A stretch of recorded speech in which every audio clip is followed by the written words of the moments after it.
Hello everybody, it's your boy AQ. Welcome back to the channel Drift and Tell. The channel where we watch me fail at drifting, but I do it while I tell some stories, so at least you get that part.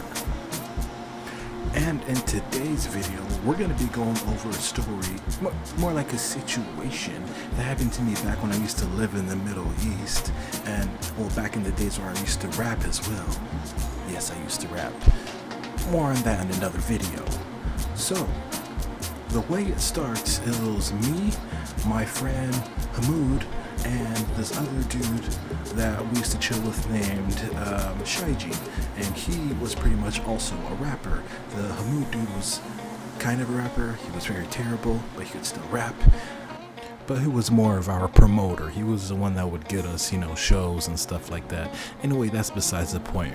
There's one time we were chilling in this really large parking lot, and we were just chilling, writing down some lyrics, trying to set up our next song, And in the distance, we could see one squad car just causing havoc.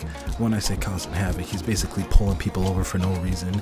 I guess they were bored or had nothing to do. I don't know. You can see them in the distance harassing people, and we're like, well, better watch out for them. We're not doing anything though.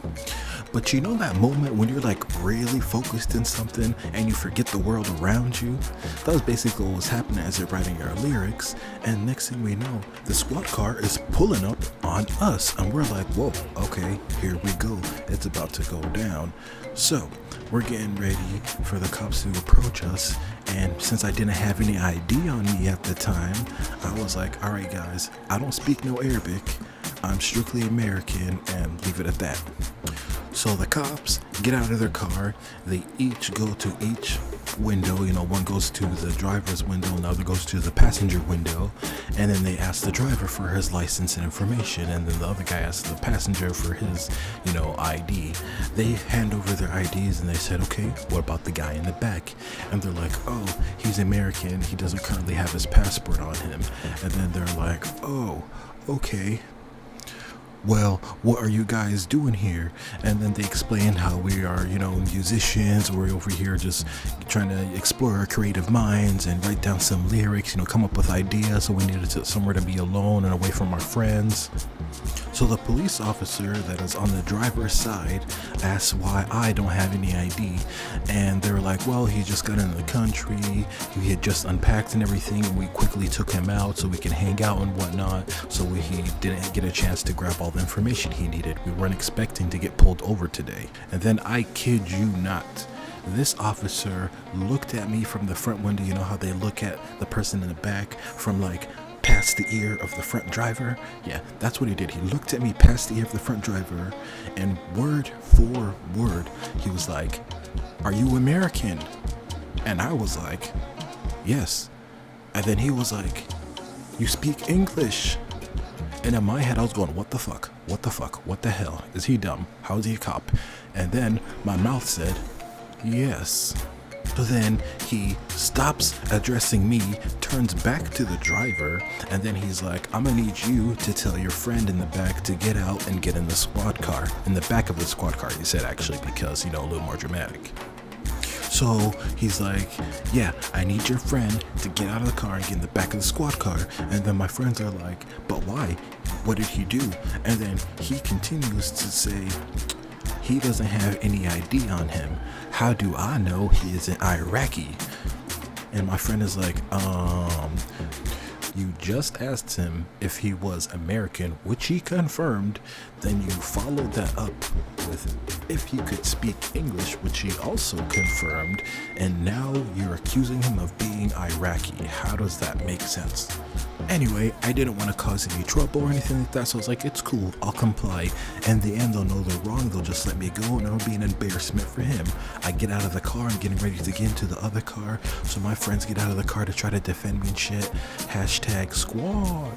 Anyway, they get out of the car to try to defend me and shit, but then, it's going, you know, back and forth with this main officer. The whole time they're talking to the one main officer. And then right when things are about to go south, his partner just walks over and with all the graceness in him, just like Varys, I think, whatever his name was from freaking Game of Thrones, the eunuch dude, all ever so gracefully walked over, hands placed over one another, and he was like, "Hello, are you boys religious?" And we were like, "No, we're in a car writing lyrics, so I would not associate us with religion. Anyway, is there a way we can rectify the situation?" And he was like, "I'll tell you what, I'm gonna hand you a book. I want you to read a few scripts." And it was like one of those prophet, you know, books, like the Ahadith al-Rasul. And he was like, handed it to my one friend, and he was like, "Oh, I'm sorry, I can't really read without my glasses." And then he looked at me and saw like this American dude just standing over there. He was like, "Yeah, he can't do it." So he handed it to the one dude in our group that had the poorest sight, and he struggled because this thing was tiny. Like, I've never seen a book smaller than this. Like, it was built for a different race of people. Like, bro, a Smurf would ask for a bigger book. Anyway, my friend is like holding this book, I swear to you, 2 inches away from his eye socket, trying to read this, and he's like picked like the longest saying to go through, and my friend is over here struggling, and I'm trying to hold in my laughter so hard because he is struggling so hard. I've never seen him struggle so hard for anything.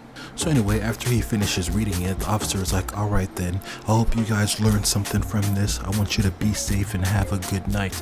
And his other officer partners are like, "Hey, what about a ticket? What about this?" He's like, "We don't need to do this." He's like, "What do you mean we don't need to do it?" He was like, "Get back in the car, man." He's like, "Yo, I want to write him a ticket." He was like, "Get back in the car." Put him in check like an angry girlfriend or a mother about to whoop her child. I was like, oh my god. And that dude didn't say a single another word.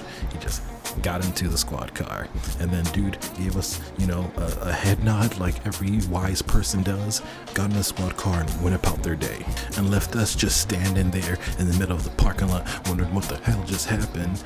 But yeah, it was something pretty funny to laugh at later on. It was just really weird how that encounter went. But anyway, guys, I want to thank you so much for watching this video. This was another Drift and Tell story. Tune in next time to figure out what the hell else I remember to tell you guys on this channel. Anyway, guys, thanks for watching. Peace.